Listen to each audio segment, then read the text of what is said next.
Today's rally was meant to be a complement to the rally that happened yesterday, a pro-Palestinian rally. It was the 7th Saturday in succession that the pro-Palestinian crowd had been allowed to take over certain parts of London streets. I've attended a couple of those rallies, and I've got to say, although nothing bad happened, there was a certain tension in the air, which is not surprising given that a lot of people were calling for genocide of the Jews, the destruction of the state of Israel, and in support of Hamas, a terrorist organisation that kills babies and rapes women. Well, nothing like that happened at today's event. Here are some of the people I met in the crowd. We're here to campaign against anti-Semitism, to protest against all the anti-Semitism that we've got on our streets. There's a lot of hostility towards Jews and Israel at pro-Palestinian events. Is there any hostility towards Palestine here today? Well, you look around and see if you can find any hate and any screams. I mean, people are not saying Israel from the river to the sea. It's just very fashionable to be pro-Palestinian. I mean, at work I have people coming in with Palestinian flags, and there's nothing I can do because everybody has a right to express themselves.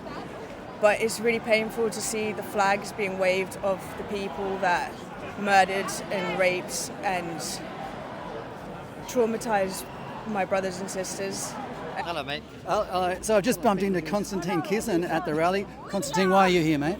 We're here filming interviews just like you, just wondering why people are here, what they want to say about. And what have you found out? Mostly I think people are here to just to show solidarity with Jews. They feel like there's been a lot of anti-Semitism recently, that it's escalated, and they want to come and show support. Basically, that's my sense of it. I've been to a couple of the pro-Palestinian rallies, and I've got to say they're pretty tense and even hostile affairs. Some people are calling for genocide essentially at those affairs. At this event, do you feel the same hostility by any chance? No. Right. No, I haven't been to those protests, and I will go. So yeah. If I'm starting here, yeah. I sort of imagine it will go downhill, but we'll find out. We're not marching against anybody. We're just marching for unity and in solidarity with our brothers and sisters out there. And we're not out to get anybody. You know, it's not a hate march; it's a love march. I mean, obviously, anti-Semitism is, is really, you can see it. It's jumped up. Across the world, so it's just sort of showing that, how disgusted I am at that, and that's why I'm here. We don't want Hamas doing what they're doing, just playing games with the lives of hostages. We want our people brought home. Not only our people, but all the Thais and the Americans and the Germans and the Nepalese. So this gentleman saw a bunch of people at the rally who were dressed in the Palestinian kaffirs, is that right? Yes, a family draped in Palestinian kaffirs, and I asked them, I said, surely this is a political statement in a march like this? And they said it was, to which I said I respect their views, but the difference is that in this march they can walk draped in Palestinian kaffirs, and people will respect them.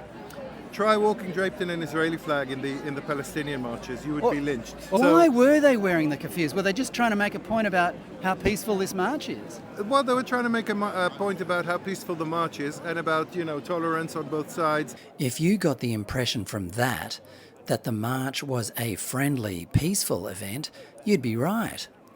Unlike at the pro-Palestinian rallies, where thugs climbed over statues and generally showed hostility towards Britain and British values, at this rally there was a sprinkling of Union Jacks among the placards and Israeli flags, which added to the already low-key vibe of the whole thing. So imagine my surprise when I later learned that this happened. Tommy Robinson, a working-class patriotic lad and freelance reporter who once did time for contempt of court after live streaming the trial of a gang of Muslim rapists, was rounded up by the cops, pepper sprayed and arrested. The cops claimed that Robinson's presence would cause some people distress. This was his reply to that. On the grounds of this is your presence is likely to cause harassment, alarm and distress to attendees at the march. Okay, I'm going to now listen. Yeah, go on. This was the Metropolitan Police Force yesterday. The right of the press to freely report and protest is no less important than the right to the protest itself. They should be able to do so without facing intimidation and aggression, officer. Yeah? Officers spoke with a journalist and her team following the incident. I'm a member of the press. I'm at work. Yeah? I'm not. Is anyone here caused alarm and distress by my presence here? No. Ladies, everyone's Jewish here. There's no one who's caused alarm and distress. No one has come up to you and said anything about me. You are working under the orders of Sadiq Khan and Mark Rowley. Mark Rowley is an apologist for Hamas. They're apologists for jihad. And the British public are fed up of your two-tiered policing. Two-tiered policing is a phrase you hear often in Britain these days. It refers to the fact that police ignore pro-Palestinian protesters chanting racist and genocidal slogans, but when someone like Tommy Robinson simply turns up at a rally, he gets arrested.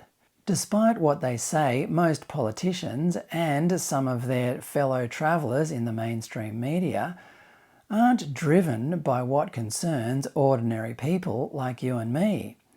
They're too preoccupied with doing whatever it takes to remain in power, sell newspapers, and keep their puppet masters at the World Economic Forum and United Nations happy. Politics used to be the art of the possible. Now it's the art of the unpopular.